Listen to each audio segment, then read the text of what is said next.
Welcome to the Afterspin, opinions from thought leaders in our state. I want to ask John Hood and Chris Fitzsimon. Following the 2016 election, Governor McCrory and Republicans claimed there was widespread illegal voting in our state.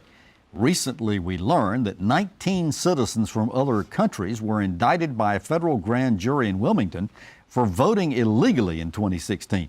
Does our state have a problem with voting irregularities? And do we expect other indictments? Are our election officials doing enough to police those who vote? Chris? Well, I think this is a sign that we have enforcement mechanisms in place. I think we always need to be vigilant, but 19 out of how many millions of people voted in the last election? There was something like 6 million, weren't there? There were lots. Yeah.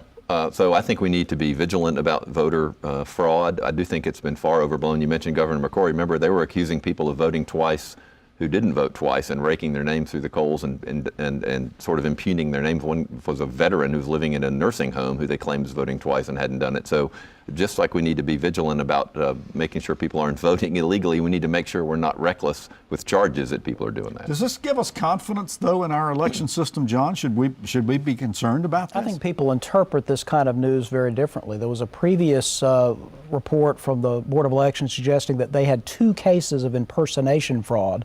People immediately said, see, there's only 2 cases. See, if you're predisposed to be suspicious, you understand these are minimum. This is the floor, not the ceiling. This isn't the maximum number of violations. It's the minimum number. Now, I don't think that there are thousands and thousands of illegal votes being cast. I'm with Chris about the fact that voter fraud certainly deserves our attention. In very close elections, if you settle a local election by a few dozen votes or even statewide elections by a few thousand votes, it is possible that a combination of impersonation fraud, which is probably rare and mostly involves living relatives, but bigger would be residency fraud, and in this case, people who are voting illegal because they're not citizens. It is possible, it's not likely, that an election might be turned on illegal votes, which is why it's worth paying attention to. I don't think it should be exaggerated, we also but it is should not be a concerned non-issue about either. Computer hacking. Right. Well, there's security. That's a whole other issue. They're taking That's right. steps with That's that right. over at the Board of Elections. I think they're acting very wisely there.